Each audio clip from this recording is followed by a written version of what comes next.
Dance, dance, and dance. I mean, who would not like dancing, right?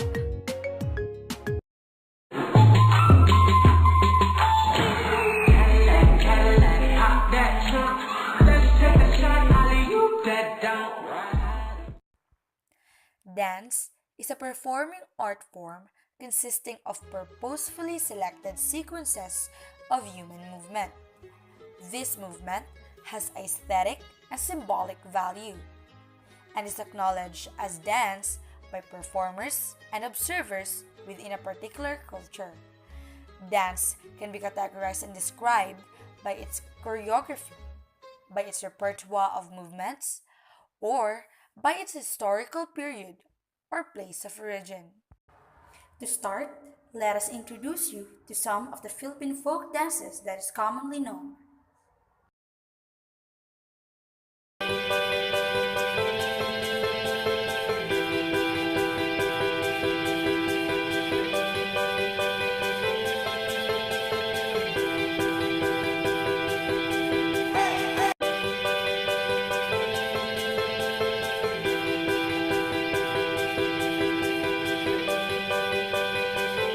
Based on a research, Tinikling, the Tinikling national dance is considered the oldest of the Philippine folk dances.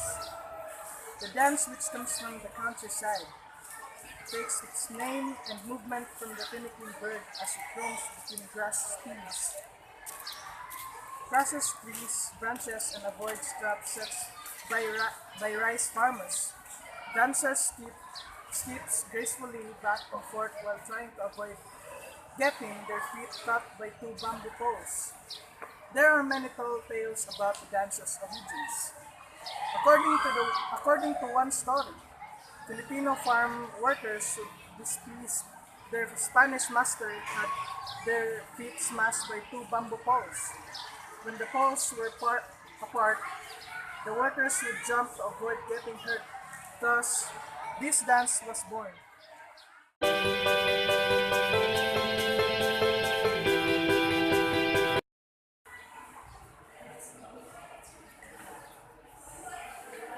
Maria Clara.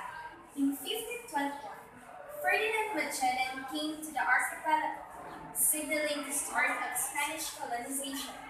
However, the Spanish didn't get a foothold in the Philippines until 1565. 3 centuries of Spanish rule left an imprint on the Philippines.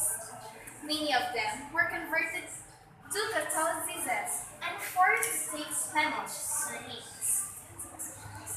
During this period, Western culture spread through the islands, including such Western dances as the waltz, fandango, and polka.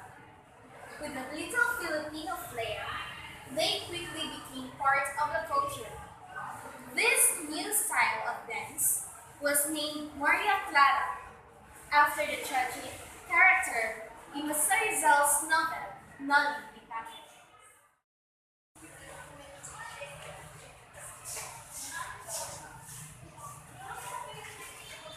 According to the studies, after toiling into rice paddies, countryside farmers would gather to sing and dance.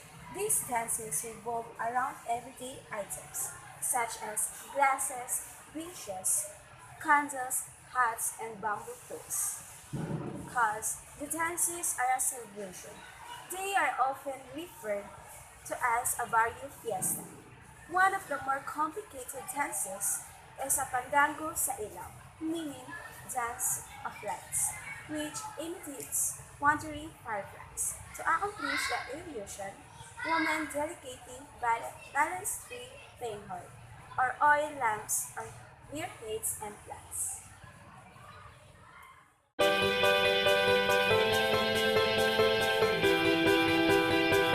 Hello, everyone. Today, we're going to talk about the national dance artist of the Philippines. The first one is Francisca Reyes Aquino. She is acknowledged as a folk dance pioneer, made a thesis entitled Philippine folk dances and games.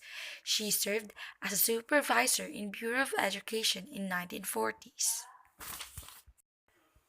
The next one is Leonor Orosa Gokinko. She is known as a trailblazer, Mother Philippine Theater, Dean of Filipino Performing Arts Critics. Her works are Sports, In a Concentration Camp, Nolly Dance Suit, and many more.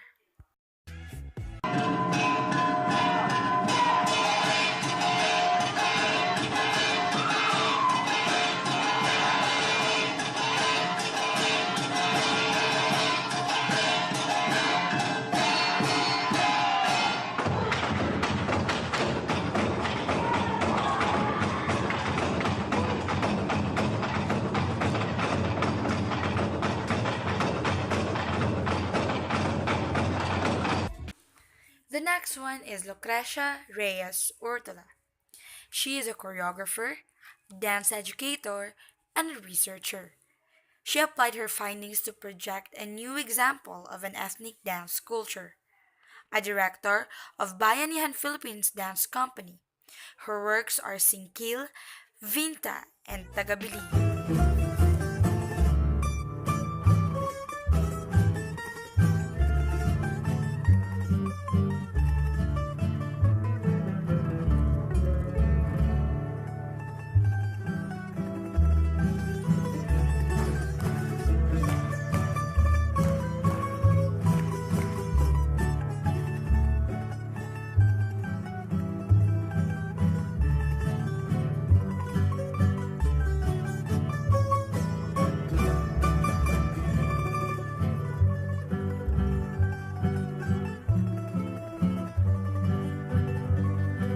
And then we have Ramon Obusan. He is a dancer, choreographer, stage designer, and artistic director. He achieved phenomenal success in Philippine dance and cultural work. He is a researcher, archivist, and a documentary filmmaker.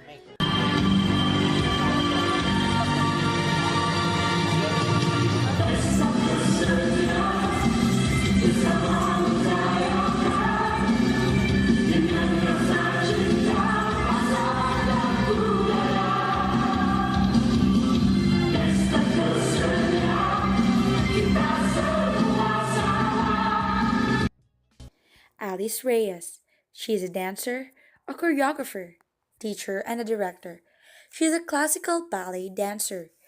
Her greatest contribution to the country is the development of a distinctly Filipino modern dance idiom. She is also the newly awarded National Dance Artist of the Philippines. Driving force in dance in the Philippines, Alice Reyes helped put the country on the arts map. Trained in dance in the U.S., she earned scholarships that allowed her to pursue her dream under the instruction of leading exponents in the medium. Alice returned to the country in 1969 to stage her first modern dance concert at the CCP. At the age of 26, she set up Ballet Philippines. For 20 years, Alice took dance from being an undertaking reserved for the rich to a profession, open to anyone determined to take on the passion. Being a choreographer and stage director, Alice conceptualized Ramahari, a pop ballet musical based on the Indian epic Ramayana, together with national artist for literature Bien Lumbera and music maestro Ryan Cayabyab. This month, the musical is set to take the stage yet again with some of today's most talented artists. At 70, Alice is irrepressible, providing direction to the company she started and giving inspiration to the young. What you've watched lately was the news with Karen Davila that started with the documentation of Alice Reyes' life. Now, let's take a look for the rest of it. All right, with us today is the visionary founder of Ballet Philippines, Alice Reyes. Welcome to Hot Up, Alice. Thank you for coming. Hi, Karen. I know you just turned 70 years old. My did, gosh, I you did. you're a firework.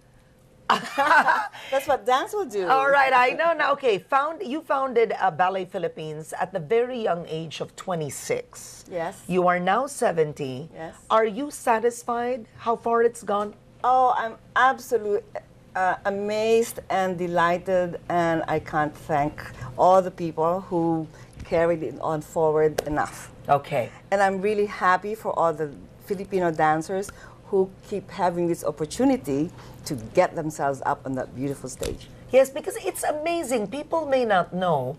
I mean, you shouldn't be just remembered as a dancer. You actually professionalized ballet in the Philippines. You started, when Philippine Ballet Philippines started, people were doing ballet as a hobby As for a the hobby, rich. yeah. But then what you did was you actually gave professionals, you gave salaries. We did. You did. You We started did. that. We were the first one. Yeah, talk about that challenge. Well, you know, when I came back from the States, I did a master's from Sarah Lawrence, and I came back and I saw this theater. It had to be used. It had to be used. Yes. Yeah. And it had this beautiful stage that Lindy Loxin designed, and I thought, we've got all this talent, and it's so sad that they all have to be secretaries or bankers or Yeah. whatever, and then dance at night after office work, and you really can't get good enough to do that. You have to work 8 hours, 10 hours in the studio, and the only way you can do that is if you are paid, so Agreed. you can do that. Yeah. So we were very fortunate to have people who believed in this. So I was blessed with a fantastic board, and people like Lindy and Jaime Zobel and Bing and Ting Brojas, you know, who supported us, Jaime Ongpin. So, and we took it from there. And of course, Tita King Casilag and this wonderful theater. So you know. it's really advocates, no? There are many more dance artists like Gary Valenciano, Enrique Hill, Feli Frank Kelly, Bayani Casimiro Sr., and many more. So, that's it for today, guys. Let us nurture and cherish dancing, for it is not only a talent nor skills, but it is also the spirit of our culture, tradition, and art.